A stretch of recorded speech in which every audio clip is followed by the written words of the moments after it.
If this message stirred your spirit, share it with someone who needs a reminder. They are chosen, marked, and anointed. Don't forget to like, subscribe, and join me for more faith-filled messages every week. A man condemned to a tragic end. A nation surrounded by threats. A message that would change the future of humanity. Imagine being present the very moment God reveals the greatest plan of all time and chooses a single man to record it. Have you ever wondered why among the 66 books of the Bible, Isaiah is considered the most impactful? Why he's called the evangelist of the Old Testament?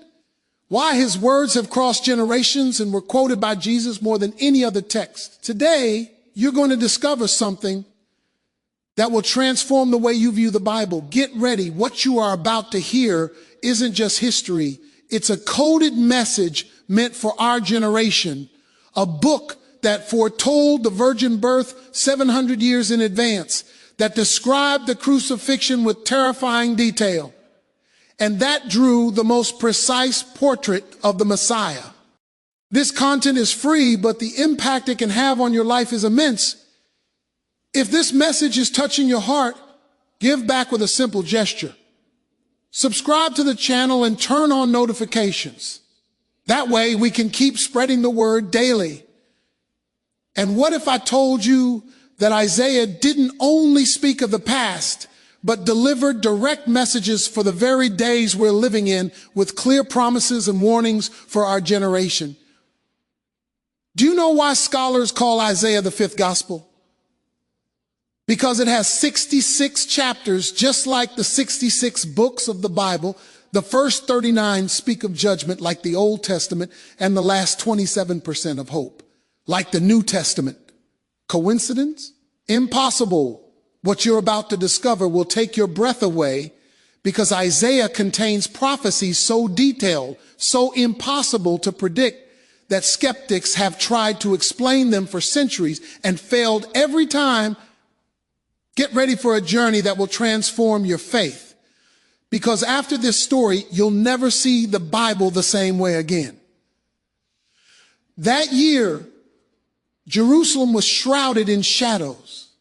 The death of King Uzziah had cast a deep wave of fear and insecurity across the entire kingdom of Judah. In the streets, panic flowed like water, silent, yet visible in the eyes of every person. The king had ruled for 52 long years, bringing prosperity and safety. But now his death seemed to announce a dark and uncertain time. Isaiah, a young priest from an honored lineage, watched it all with growing concern. He had grown up hearing stories of God's greatness, witnessing the temple rituals since childhood, but now it seemed Jerusalem had lost its way. Corruption and idolatry had begun to seep into the very heart of the holy city. Nobles and priests who were meant to be examples of righteousness now sought only their own gain. Isaiah felt deeply troubled. Sitting in a small chamber near the temple, Isaiah meditated in silence. The wind howled, slamming the windows with force, as if warning of what was to come. He felt that something was about to change drastically, though he couldn't say exactly what. His heart was restless, filled with a mix of fear and anticipation. Suddenly the door burst open, shattering the silence. "Brother Isaiah," shouted Jeremiah, his close friend. "Have you heard the news? The borders are under threat. The Assyrians are marching against us. They say with Uzziah dead, we are easy prey." Isaiah took a deep breath before answering. "And our people, Jeremiah, how are they reacting?" Jeremiah lowered his head, dejected, desperate, lost. "Some speak of forming alliances with nations that worship other gods." Isaiah's expression grew even darker. "Jeremiah, our salvation does not lie in human alliances. We must return to the God of our fathers." Jeremiah looked deeply into Isaiah's eyes. "But who will listen in times like these? Who will hear your words?" Isaiah remained silent for a moment, gazing at the horizon where dark clouds began to gather. "Perhaps no one will hear me now, but someone must speak. Someone must remind our people who the true king is." Jeremiah nodded, moved by his friend's unwavering conviction. Later, walking toward the temple, Isaiah saw men arguing anxiously in the streets. Women weeping for their sons who might soon be called to war, An elderly priest approached with a disheartened look. Young Isaiah, do you truly believe God still hears us? Look around you. God has abandoned us. Isaiah replied calmly but firmly, God would never abandon us. We are the ones who have turned away from him. The old man shook his head in disbelief and slowly walked away. Upon entering the temple, a heavy silence hung in the air, almost tangible. Isaiah approached the altar, knelt slowly, and began to pray. God of our fathers, we are lost. Our nation is drifting from your law. Our hope is fading. Where else can we look but to you? As he prayed, Isaiah felt a strong wind sweep through the temple, gently shaking the sacred veil. An indescribable presence began to fill the space, intense and overwhelming. A radiant light emerged from behind the veil, piercing through him with a brilliance too great to endure. Isaiah's eyes filled with tears. His body trembled uncontrollably. "Oh Lord," he cried with a trembling voice, "what am I seeing?" A voice resounded deep and majestic. "Holy, holy, holy is the Lord of hosts. The whole earth is full of his glory." Isaiah fell to the ground, unable to withstand the force of the vision. Feeling completely unclean and unworthy, he cried out in despair, "I am ruined, for I am a man of unclean lips, and I live among a people of unclean lips. And my eyes have seen the King, the Lord of hosts." A celestial being swiftly flew to the altar, taking a burning coal with tongs.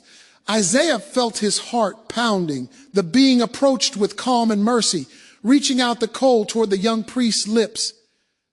"Do not fear, Isaiah," the celestial being said in a gentle yet firm voice. "This coal has touched your lips. Your guilt is taken away. Your sin is forgiven." The pain Isaiah felt was deep, burning, but liberating. Then the divine voice echoed again throughout the temple. "Whom shall I send? Who will go for us?" Isaiah slowly raised his head. Even knowing the trials he would face, he felt compelled to answer. With resolve, he lifted his voice. "Here I am, Lord, send me." Yet little did he know that what he saw in that temple would haunt him for the rest of his life. Isaiah remained kneeling on the cold temple floor, his heart racing, his mind in absolute turmoil. His lips still burned from the touch of the heavenly coal. But now a new reality unfolded before his eyes, one far beyond any human understanding. Everything around him seemed to vibrate. The ground, the walls, even the air itself pulsed with an indescribable force. A light so intense appeared before him that Isaiah had to cover his eyes with his hands, unable to bear the blinding brightness. Through the gaps between his trembling fingers, he began to perceive extraordinary details. Before him stood a majestic throne, high and exalted, radiating a pure and penetrating light. Seated on the throne was the Lord, a vast, immeasurable figure whose face could not be beheld. So great was his glory. Around the throne, celestial beings with 6 wings flew continuously. Isaiah watched, both fascinated and terrified, as 2 wings covered their faces to their feet, and with the other 2 they hovered in the air. A deep and powerful melody echoed throughout the temple, repeating without ceasing, "Holy, holy, holy is the Lord of hosts. The whole earth is full of his glory." The voice of these beings resonated deep within the prophet's soul, causing every fiber of his body to tremble. The entire temple seemed to quake under the intensity of that divine proclamation, while smoke began to fill the space, partially clouding his vision. Overwhelmed by fear, Isaiah began to murmur to himself, "How can I be here? This is too much for any man to bear." With every repetition of the celestial chant, his heart sank deeper into the painful awareness of his own impurity. It wasn't just fear. It was an overwhelming sense of shame in the face of divine perfection. He bowed his head, a tear slowly tracing down his cheek and falling onto the temple floor. "I am ruined," he whispered, trembling under the weight of that terrifying revelation. "I am unworthy of this. I do not deserve to witness such glory. I am a man of unclean lips, and I live among a people of unclean lips." Isaiah pressed his hands to his chest, trying to ease the suffocating weight pressing down on him. His breathing grew difficult, his body weakening under the magnitude of the vision. Why have you brought me here, Lord? He groaned, feeling completely unable to withstand such holiness. As he remained kneeling, the voice that echoed throughout the temple seemed to intensify even more. The young priest realized that the very foundations of the temple were trembling beneath the force of the celestial proclamation. Isaiah began to sob deeply, recognizing the gravity of his own condition before the perfect holiness that surrounded him. There is no salvation for me here, he whispered, desperate.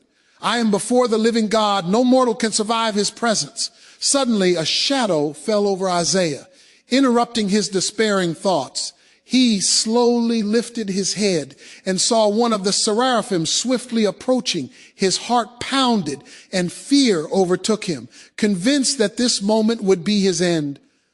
The celestial being held something in his hands. Isaiah tried to identify it, and his heart nearly stopped when he realized what it was. A burning coal taken directly from the heavenly altar.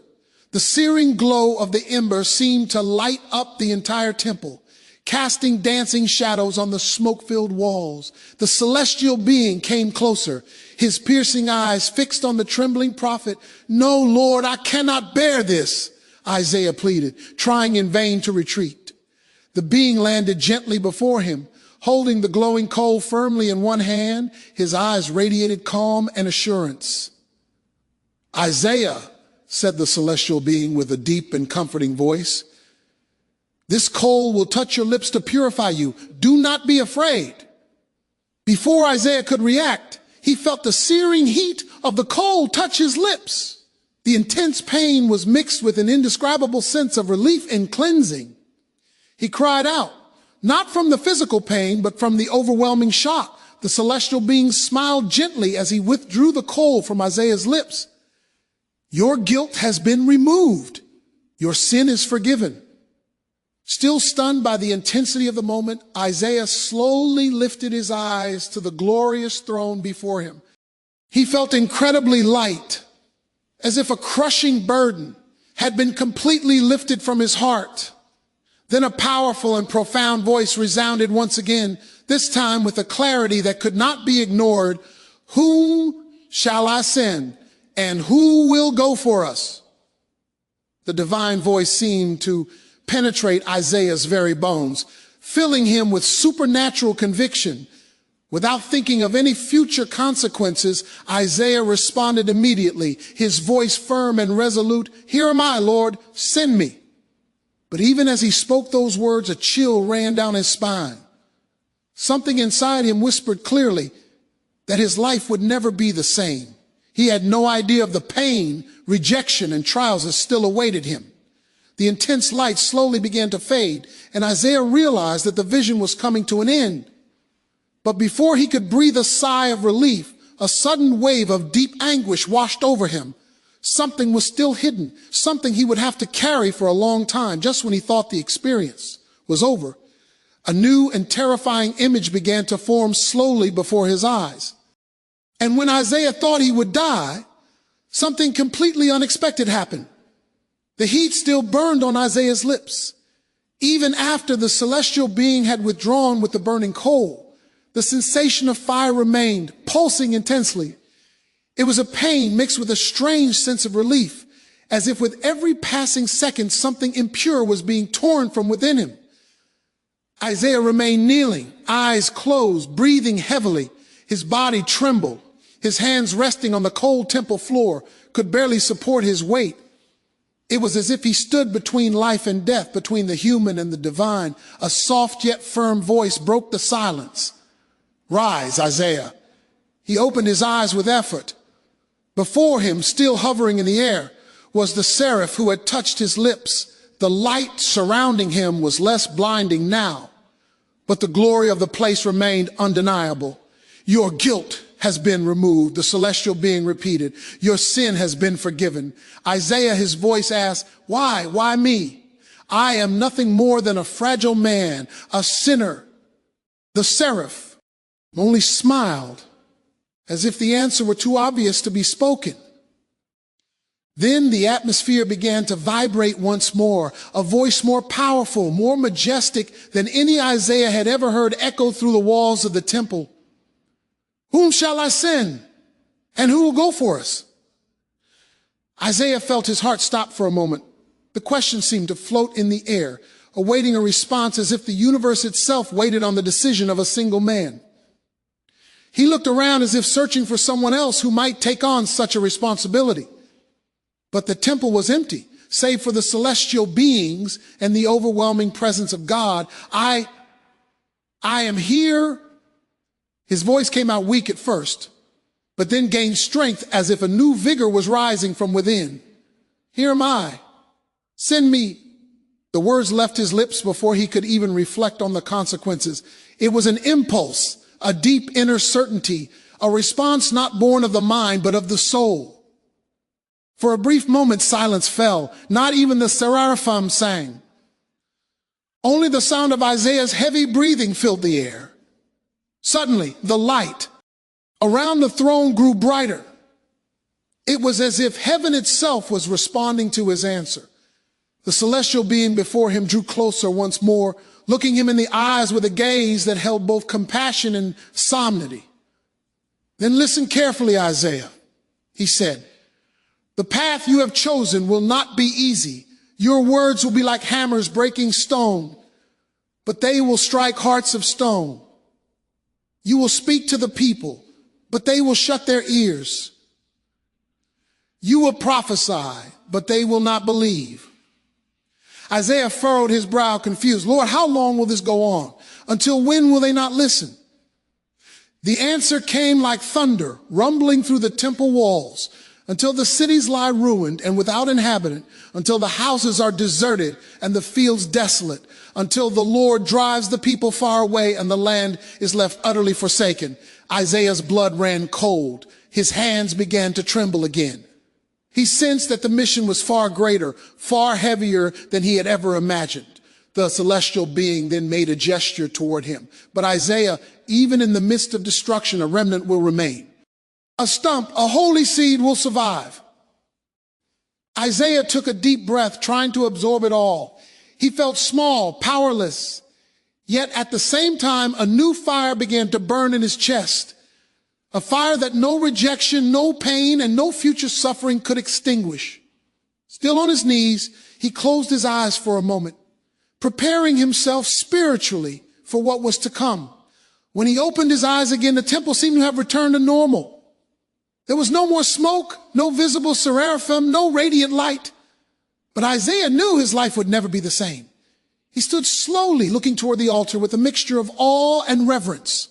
As he stepped out of the temple, the first rays of sunlight pierced through the clouds as if the heavens were whispering to him, "This is only the beginning." Isaiah took a few steps outside and looking toward the city, saw the people going about their routines, completely unaware of the supernatural experience he had just lived. Jeremiah, his friend, spotted him from afar and ran to him. "Isaiah, where were you? You look different." Isaiah, his eyes still glowing with emotion, simply smiled, took a deep breath and replied, "Jeremiah, I believe God has given me a mission." Jeremiah stared at him, startled. "What kind of mission?"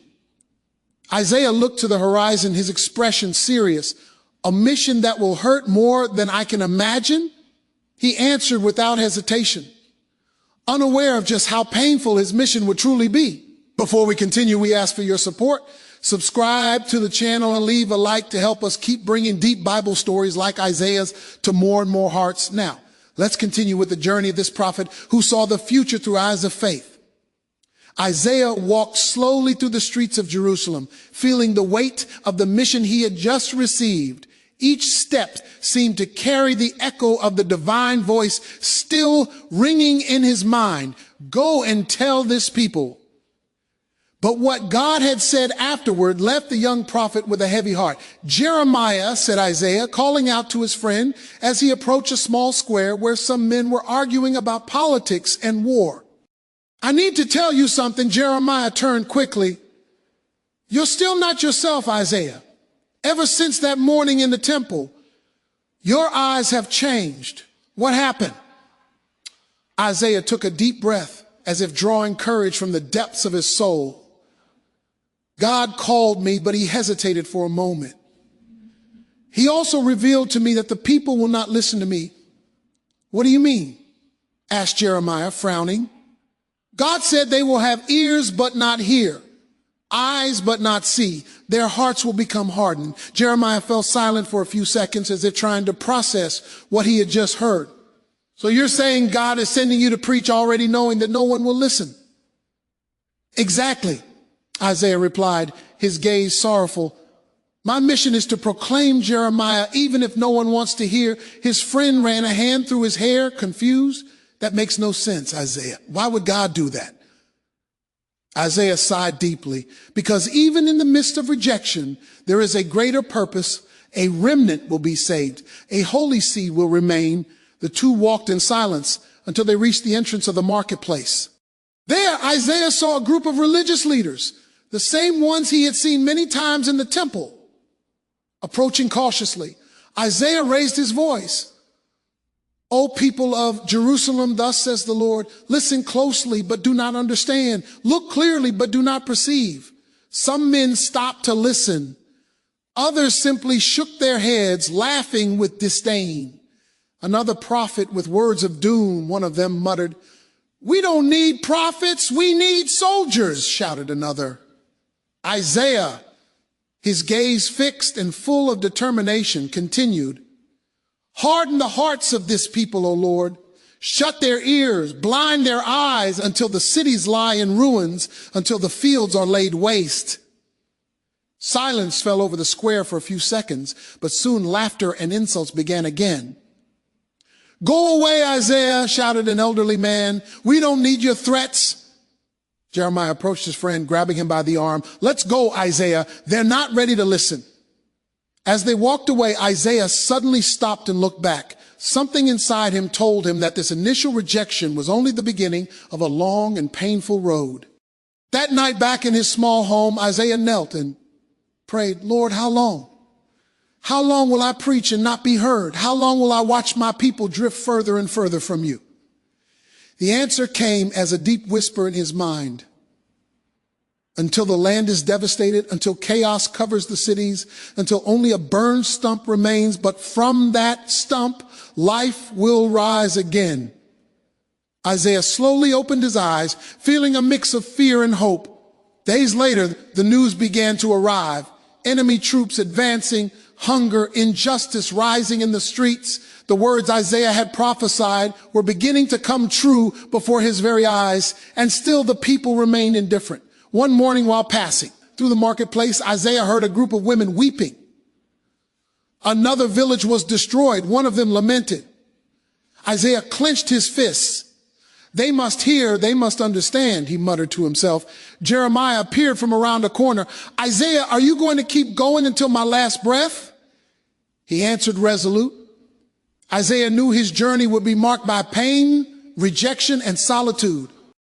But something inside him told him that God's purpose was greater than he could possibly understand at that moment.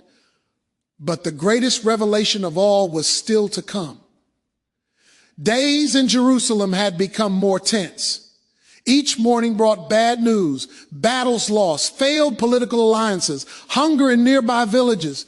Isaiah walked the streets observing the weary faces of his people. He knew his mission was to proclaim even if no one listened, but that didn't lessen the weight in his heart. One cloudy afternoon, Isaiah was summoned to the royal palace. King Ahaz, now on the throne, appeared insecure, hesitant, and overcome with fear. The threat of invasion from the kingdoms of Israel and Syria had driven the monarch into panic. Upon entering the throne room, Isaiah immediately sensed the tension. Armed guards, murmuring advisors, pale faces filled with worry. Isaiah, the king, called out in desperation, "What does your God say about all of this? We're surrounded by enemies. My heart is consumed by fear." Isaiah took a deep breath. He closed his eyes for a brief moment, drawing strength. Then he stepped closer to the king. "Hear me, O house of David. Do not fear the two smoldering stubs of firewood, those kings of Syria and Israel," he began with a firm voice. King Ahaz looked at him anxious, "But how can I not be afraid? They are already at our gates." Isaiah remained unmoved. God will give you a sign, something that will prove he is still in control. He paused briefly and looked straight into the king's eyes. Behold, the virgin shall conceive and bear a son, and shall call his name Emmanuel. A heavy silence fell over the room. What? Asked Ahaz, visibly confused. A virgin conceiving that bud that's impossible. The advisors around him began to murmur, exchanging doubtful glances. This makes no sense, whispered one. Isaiah, you speak in riddles, said another, irritated. Jeremiah, who had accompanied Isaiah to the palace, stepped closer and whispered, Isaiah, are you sure of what you heard? Isaiah nodded firmly, absolutely. While the men in the room questioned, laughed, and mocked the prophecy, Isaiah stood still. His gaze was fixed on something far beyond human understanding. Emmanuel, he repeated softly, almost like a prayer. As they left the palace, Jeremiah walked beside Isaiah, still stunned. A virgin? How? How can that happen? Isaiah stopped and turned to his friend. I don't know, Jeremiah. I don't understand how, but I know this is what God revealed. And I know that one day that child will be born. But the people, Jeremiah insisted, they hardly believe what you already say. How can they possibly accept something like this? Isaiah looked up at the sky, now covered in gray clouds. I don't understand it all either, my friend, but I know I must speak. In the days that followed, the news of the prophecy spread quickly. Wherever he went, Isaiah heard the comments, a son from a virgin, madness. Some said, now the prophet is truly delusional. Others mocked. There were laughs, sarcasm, even direct insults. One morning as he walked toward the temple, Isaiah was approached by a group of young men. Hey, prophet, one of them shouted. When's your Emmanuel coming? We get it. You love metaphors, right? Isaiah stopped, looking at them calmly. Laugh today, mock now, but the words of the Lord do not fail. The group burst into laughter as they walked away. Back in his home, Isaiah knelt again, as he had done so many times before. Lord, why do you show me things my mind cannot grasp? Why do you make me proclaim a sign so mysterious? The silence of the night was his only answer. And then, as he sat there with eyes closed and a heavy heart, Isaiah had another brief vision. A woman bathed in light, her belly growing, and a child in her arms. Emmanuel, he whispered, tears streaming down his face. The image vanished as quickly as it had appeared. Isaiah remained motionless, struggling to breathe. This defies all human logic, he whispered as tears continued to fall. Isaiah realized that what he had seen defied all human logic. The weeks following the revelation of the sign of Emmanuel were even more challenging for Isaiah. Tension in Jerusalem was rising like a storm about to break. Enemies surrounded the borders and fear had taken hold of everyone. Even so, Isaiah rose every morning with the same conviction to deliver the message of hope that God had entrusted to him. On a cold morning, Isaiah stood in the central square of the city. There, merchants were setting up their stalls, and citizens wandered about discussing the latest military threats. Isaiah raised his voice with conviction. Hear me, people of Judah. Do not let fear consume you. The Lord himself will give you a sign. The virgin shall conceive and bear a son, and he shall be called Emmanuel, God with us. Some people stopped to listen. Others simply walked on, shaking their heads in disapproval. From the crowd, a man shouted mockingly, the dreaming prophet returns with his messages of doom and impossible promises. Another man with a bitter expression added, Emmanuel, what kind of God allows such suffering to fall upon us? Isaiah, undeterred, continued, even in the midst of despair, there is hope. This child will be a sign that God has not abandoned us. Even when there is silence, even when everything around us screams defeat, God is with us. Jeremiah, always nearby, came closer and whispered, Isaiah, don't you see that the more you speak, the more hatred you stir?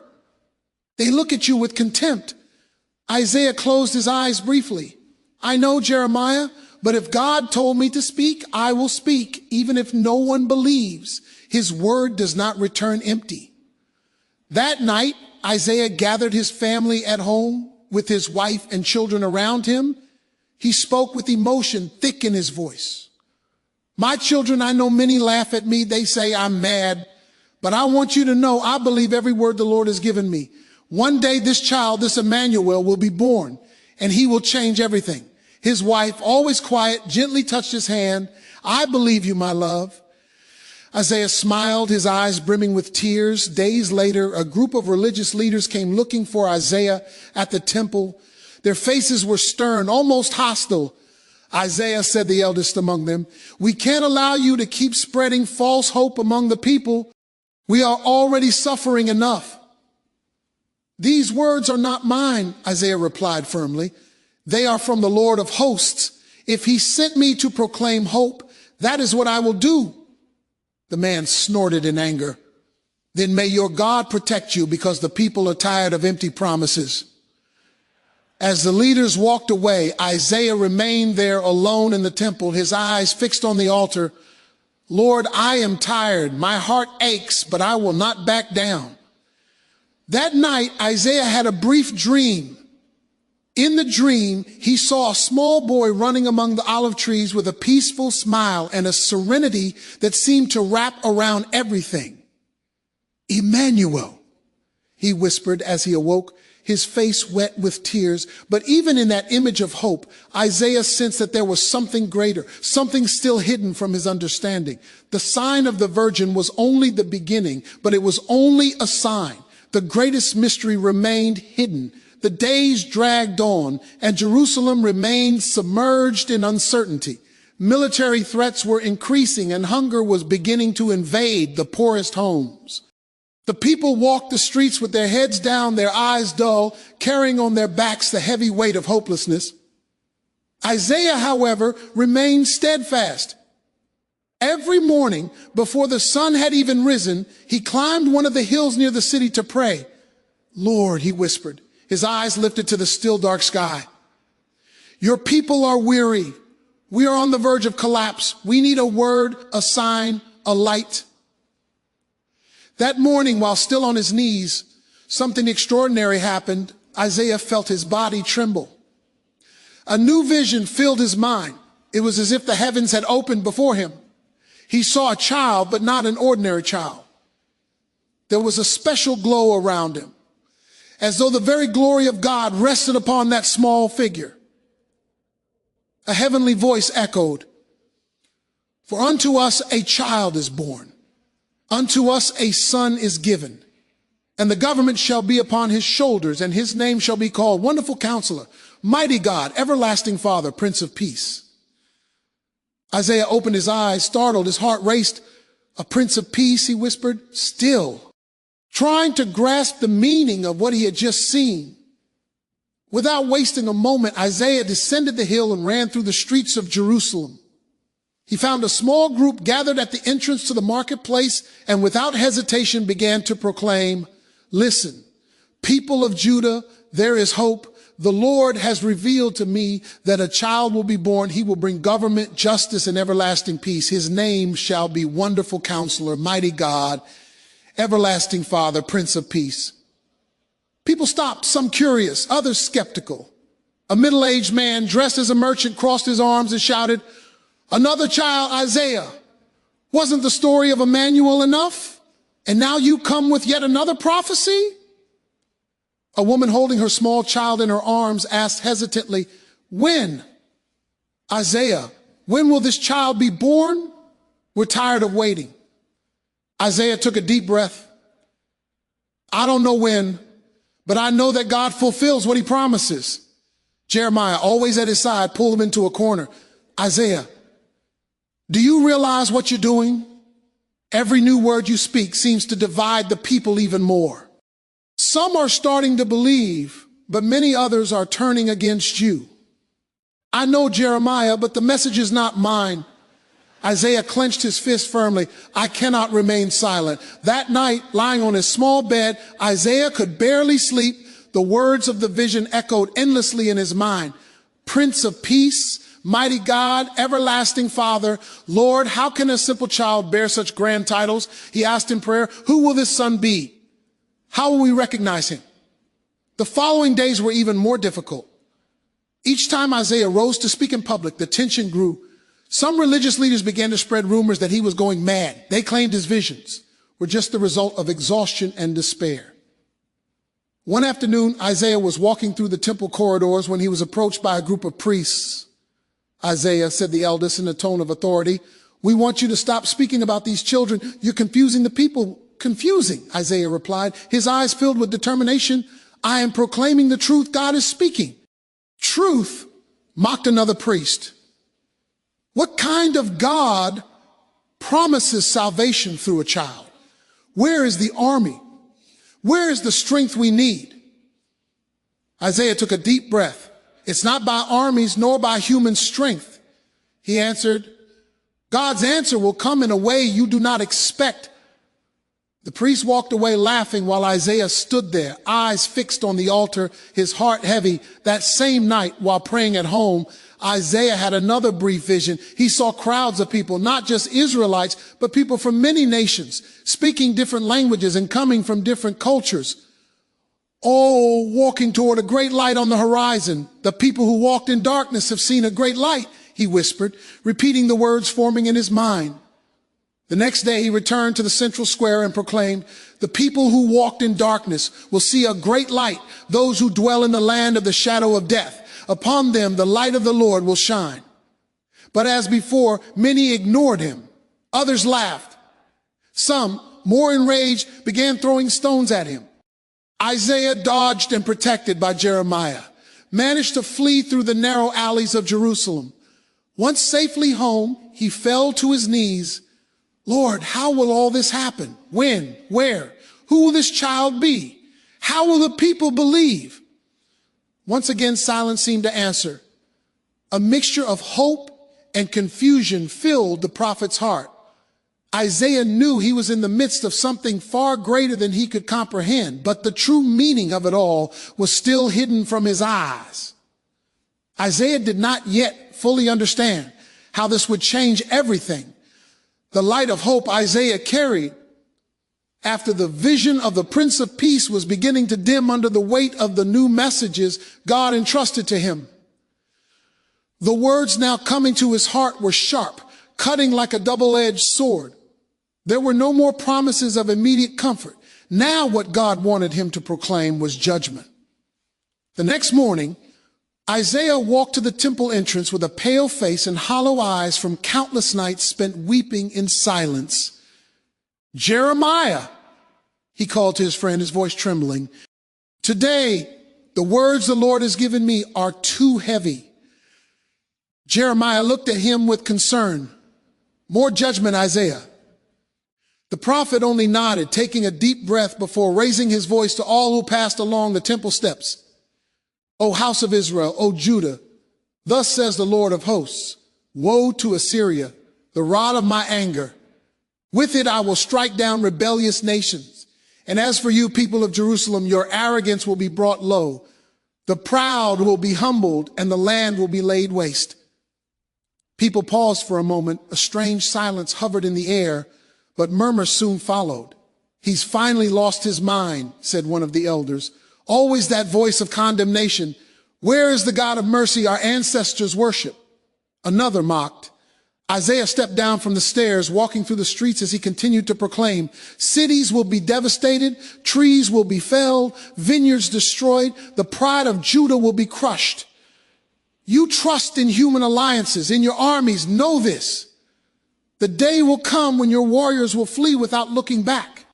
Jeremiah walked beside him, his head lowered. "Uzziah, they won't listen. They don't want to listen."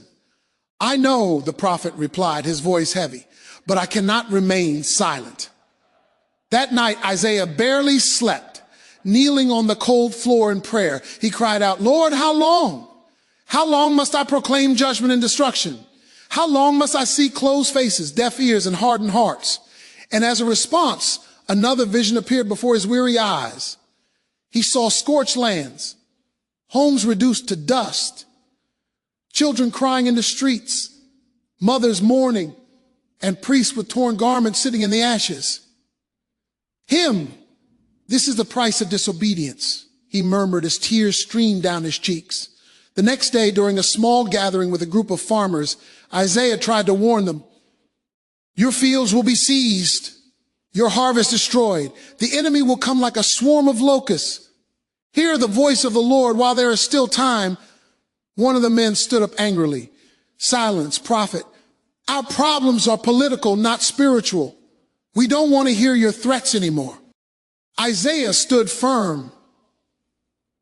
You may silence me, but you cannot silence the voice of God. Jeremiah once again pulled him away, afraid Isaiah would be stoned on the spot. As they walked through the narrow alleys, Isaiah suddenly stopped. His eyes were fixed on something only he could see. Jeremiah, I love them. I love this people, but their hearts are so hardened, Isaiah said with a broken voice. How can I bear to witness all of this and not be able to stop it?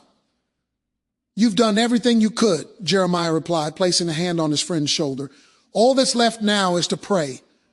Isaiah nodded, but the weight of the mission was nearly unbearable. That night in silence, he once again isolated himself in the temple, kneeling near the altar. Lord, my heart is broken. The words you give me are heavy as stones. How long? How long? A strong wind blew through the temple curtains. Isaiah felt a chill run down his spine. God had shown him the consequences of disobedience, but the prophet sensed that the suffering to come would not be the people's alone. He himself would still face pain he could not yet imagine. Isaiah wondered if he could bear any more, unaware that the greatest pain was still to come. Weeks passed and Isaiah's heart remained in constant conflict. The weight of the prophecies of judgment still consumed him. But in the midst of the pain, a new vision began to emerge during his early morning prayers. It was a cold morning. The wind cut through the streets of Jerusalem.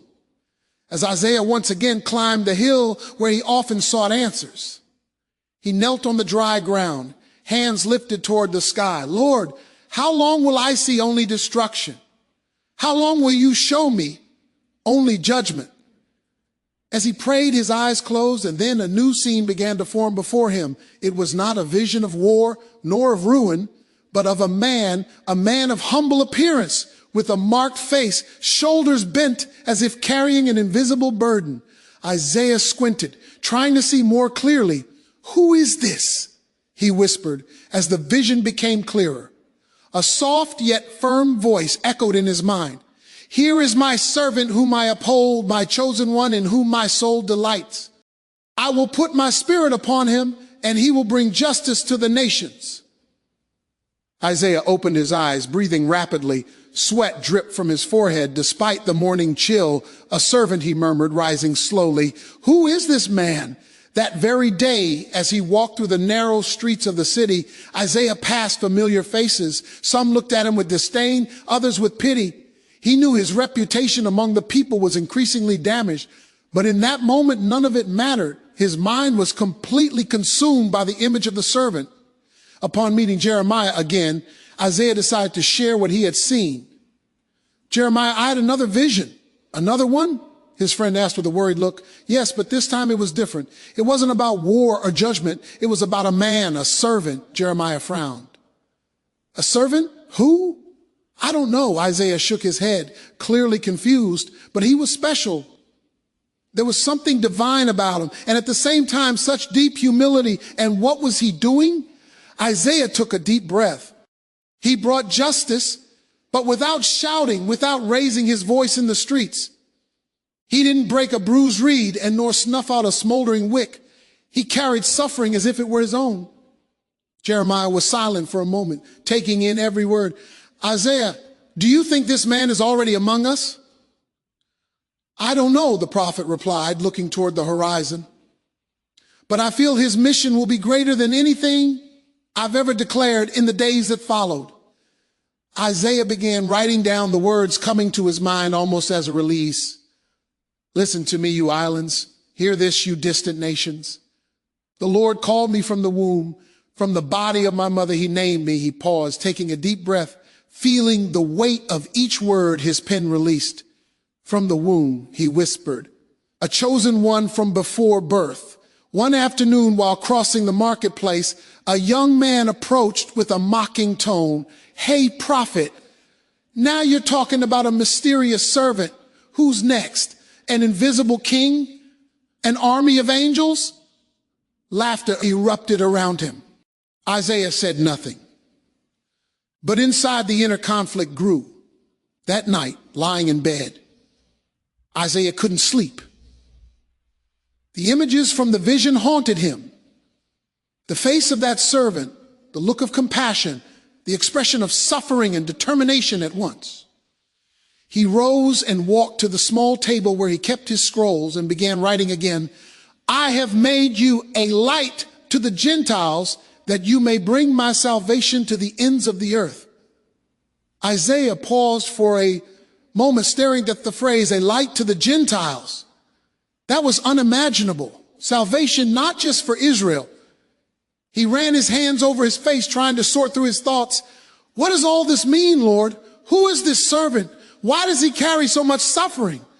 A chill ran down his spine. For the first time, Isaiah had the impression that the story being revealed to him went far beyond his understanding. Isaiah was on the verge of discovering something that would change everything he believed. Little by little, Isaiah's words about the servant began to echo more loudly through the streets of Jerusalem. But instead of bringing comfort, they stirred confusion, irritation, and above all, rejection. On a cloudy morning, Isaiah stood at one of the busiest street corners in the city. His voice rang firm yet heavy with sorrow. Listen, O house of Israel, the Lord has revealed his servant, a man of sorrows, acquainted with suffering, despised and rejected by men. Passers-by stopped for a moment. Some looked with disdain, others with indifference. There he goes again, muttered a merchant. Always speaking of suffering. Who wants to hear about that? We want to hear about victory, about salvation, not about pain, Isaiah continued. Ignoring the piercing gazes around him, the servant will offer his back to those who strike him and his cheeks to those who pull out his beard. He will not hide his face from insults or spit. He will be humiliated, yet he will not open his mouth to defend himself. Suddenly, a stone flew and hit the ground just beside his feet. Enough, Isaiah, shouted a man with hatred in his eyes. I'm done with your words of doom. Other voices joined in. Shut up, prophet of sorrow. Why would God choose a weak man to be his servant? We want a liberator, a warrior. Isaiah felt his chest tighten. Even surrounded by the crowd, the weight of solitude pressed heavier than ever before. Later that afternoon, as he returned home, Isaiah was met with something that hurt even deeper. His own cousin, Eliab, whom he had grown up with and shared many memories, was waiting for him at the door. Isaiah, Eliab began, glancing around to make sure no one was listening. I've come to ask you, please stop this. Stop, Isaiah responded, his voice breaking. People are saying you've gone mad. No one wants to do business with our family anymore. My daughters are being avoided by their friends, our relatives. They're ashamed of your name. Isaiah lowered his head. The blow cut deep. Eliab, I didn't choose this, but God chose me. I can't stay silent. His cousin clenched his fists in frustration. Then bear the consequences alone. Don't count on me anymore. Without waiting for a reply, Eliab turned and walked away. Jeremiah, who had watched from a distance, approached. Isaiah, even your family now, even them? Isaiah replied, eyes filled with tears. That night, Isaiah withdrew into the temple. He fell to his knees before the altar and cried out, Lord, how long will I be mocked? How long will I be rejected by those I love? As he wept, a new vision began to take shape. This time, the servant was even clearer. Isaiah saw the gentle-eyed man being shoved, beaten, spat upon. The servant remained silent, enduring every blow without retaliation. Isaiah cried out in agony, why? Why so much suffering? Who is this man, Lord? But the vision did not end there. Isaiah's gaze was drawn to a detail he hadn't noticed before. He saw blood. The servant's face was covered in blood, but it wasn't just blood. It was flowing from open wounds on his back, as if he had been scourged, punished, publicly humiliated.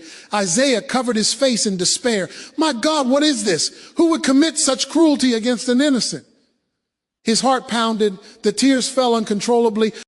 And there, alone, and rejected on the temple floor, the prophet understood that the pain he carried was only a faint shadow of the pain that this servant would endure. Amid rejection, Isaiah sees a terrifying detail in the vision. Isaiah could not sleep. The images from the last vision haunted him night after night. Every time he closed his eyes, he saw that man's face, the servant, a gaze so full of pain, of rejection, and at the same time of a strange and inexplicable compassion. On a cold morning, Isaiah climbed the same hill where he had prayed so many times before. He knelt with his face to the ground and cried out in agony, "Lord, please, I can't take this anymore. Why do you make me see this?" And once again, as so many times before, the heavens seemed to tear open before him. The vision came strong and relentless. Isaiah saw the servant, now in greater detail than ever before. The man walked slowly down a narrow street, surrounded by people who looked at him with disdain. Some spat on the ground as he passed. Others shook their heads in disapproval. An inner voice began to narrate in Isaiah's mind as if God himself were dictating the words.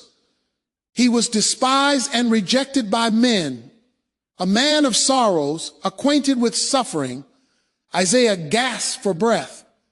He saw the servant being pushed, dragged, beaten without mercy. His face was swollen, covered in bruises. His eyes, barely open from so many blows, still conveyed love. How can he look like that? Isaiah murmured, tears falling uncontrollably, and the voice continued, like one from whom men hide their faces. He was despised, and we esteemed him not. Isaiah collapsed to his knees, his whole body trembling. The pain he saw was so real, so intense, it felt as if it pierced his own flesh. Suddenly the scene shifted. Now the servant was being scourged. Isaiah saw his back torn, lacerated, bleeding with every lash. "No," cried the prophet, "this is too much. I can't bear it." But the vision continued. The whips fell hard. The skin ripped in strips. Blood flowed, mixing with the dust of the road. And yet the servant did not complain. He did not fight. He did not resist. Why? Why does he accept this? Isaiah murmured between sobs. And then, as if God himself answered, the sacred voice continued, "Surely he took up our pain and bore our suffering, yet we considered him punished by God, stricken by him, and afflicted." Isaiah, overwhelmed, shook his head, trying to cast out the image, but it remained unshakable, cruel, real. The vision continued. Now the servant was being led somewhere. Isaiah couldn't see exactly where, but he could hear the sounds of shouting, of mockery, and the distant weeping of women. But he was pierced for our transgressions. He was crushed for our iniquities, the voice continued. Isaiah felt his strength leave him. His legs gave way, and he collapsed completely to the ground. "Crushed," he whispered, "because of our guilt, our sins." The weight of the revelation was suffocating. Then the final scene of that vision struck him like a blow to the chest. The servant lying still, his body covered in wounds, eyes closed, lifeless. Isaiah covered his face with his hands and screamed in despair, "Lord, I can't take it anymore. Don't show me anymore. It's just too much for me." The wind blew fiercely over the hill. Dry leaves swirled around the prophet lying prostrate. He remained there motionless, weeping. Jeremiah, who had been searching for him since morning, finally found him. "Isaiah, what happened? Are you all right?" Isaiah lifted his eyes, red, broken, his voice weak, full of desperation. "No, Jeremiah, I'm not. What I saw, what God showed me, I feel I can't bear it anymore." Jeremiah helped him to his feet, but Isaiah knew what he had just witnessed was only the beginning of a far greater suffering. He felt he could endure no more, not knowing this was only the beginning. Isaiah could barely lift himself from the ground after the vision of the wounded and humiliated servant. The images were still etched into his mind with terrifying clarity. The words he had heard echoed like a silent thunder in his heart. Even as he walked home, his legs felt like lead. Each step was dragged forward as if the weight of all the pain he had witnessed rested upon his shoulders. Jeremiah walked closely behind, watching with deep concern. "Isaiah, he said gently, placing a hand on his shoulder. Ever since that vision, you barely speak, barely sleep. What did you see? Uzziah stopped, took a deep breath, and replied in a low voice, something that, Jeremiah, something I can't even explain.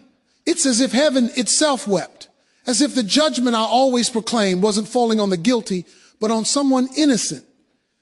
That night, Uzziah locked himself in his writing room. He took up his scroll, his inkwell, and began to write, his hands trembling as he poured out what his soul could no longer contain. The words flowed like a river, painful and inevitable, but he was pierced for our transgressions. He was crushed for our iniquities. The punishment that brought us peace was upon him, and by his wounds we are healed. Uzziah paused. The tears fell unnoticed. The inkwell slipped from his hand, staining the parchment. He took a deep breath, trying to control his emotions. Pierced, he whispered, but as how? He placed a hand over his heart, feeling it tighten. The images returned with force, the servant now bound to something. Uzziah looked closer. Wood, arms stretched out, hands and feet pierced by something he had never seen before. What is this? He whispered, struggling to comprehend. It was a form of execution Uzziah had never known. No records of such a method existed in his time. It was something cruel, slow, prolonged suffering. The vision continued. The servant hung there lifeless, his body covered in blood. People around him laughing, mocking, pointing fingers. He was oppressed and afflicted, yet he did not open his mouth, like a lamb led to the slaughter, and as a sheep before its shearers is silent. So he did not open his mouth. The words came as if God himself whispered them to his heart. Uzziah dropped the quill and covered his face with both hands. Why, Lord? Why does this man endure all of this without complaint? Why doesn't he defend himself? He cried in despair. He recalled the trials he had seen in Jerusalem, men screaming, struggling for their lives before the judges. But the servant, he remained silent. How can someone be condemned unjustly and still accept it?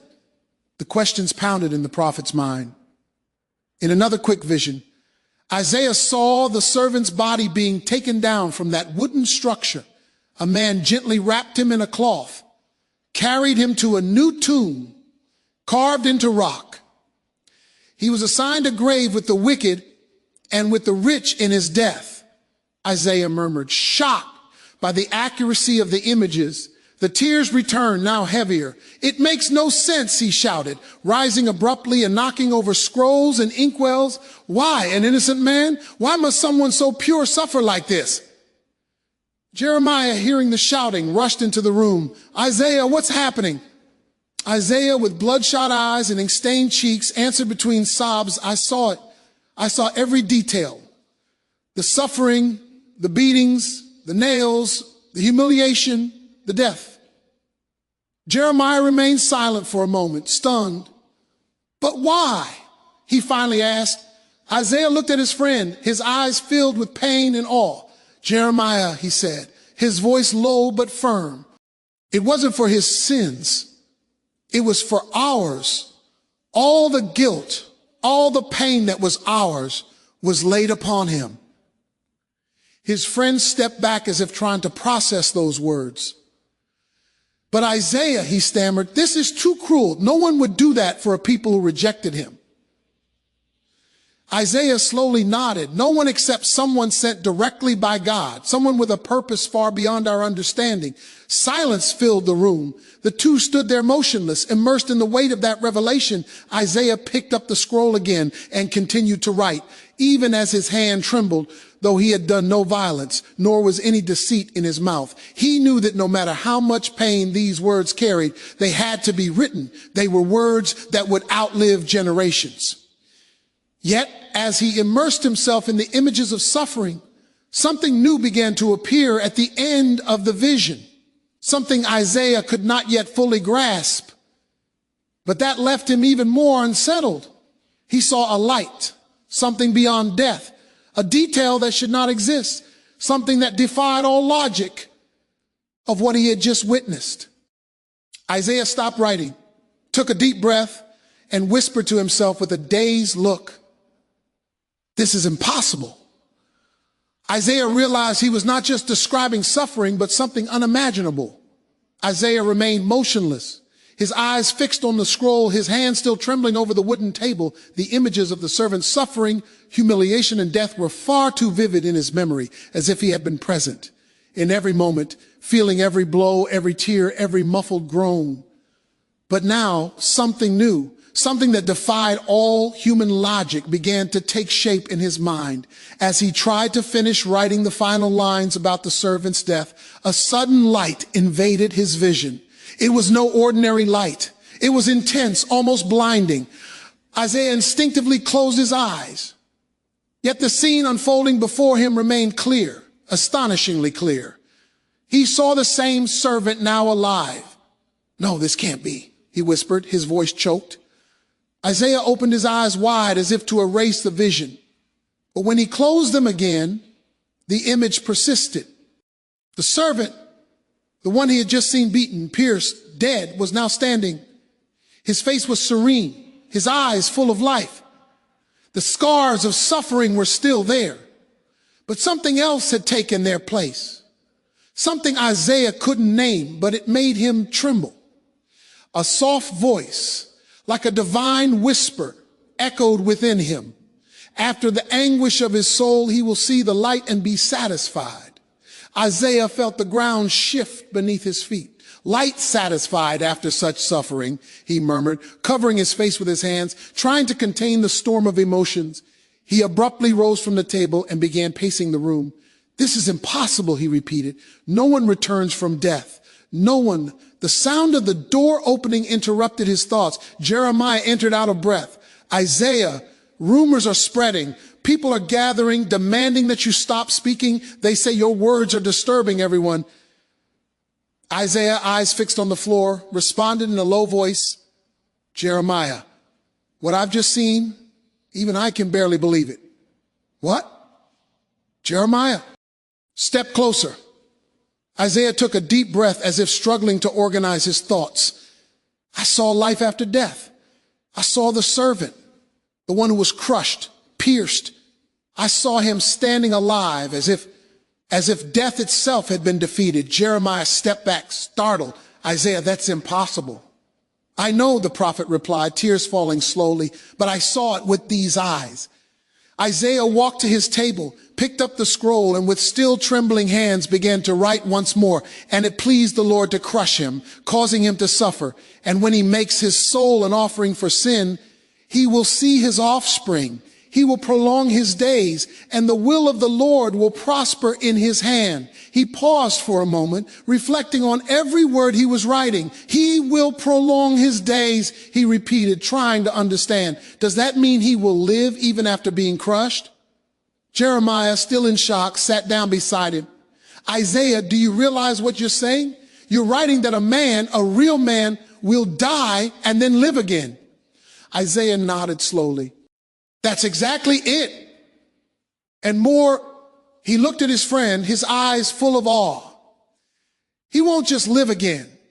He will see the reward for his suffering. He will witness the fruit of his sacrifice, as if death didn't have the final word over him." Silence filled the room. Isaiah knew that revealing this to the people would bring even more mockery, more rejection, more pain. Who would believe in a resurrection? Who would accept such an outrageous prophecy? He closed his eyes, took a deep breath, and still on his knees, whispered a prayer. "Lord, I'm standing at the edge of something my mind cannot grasp. I need understanding. I need your strength."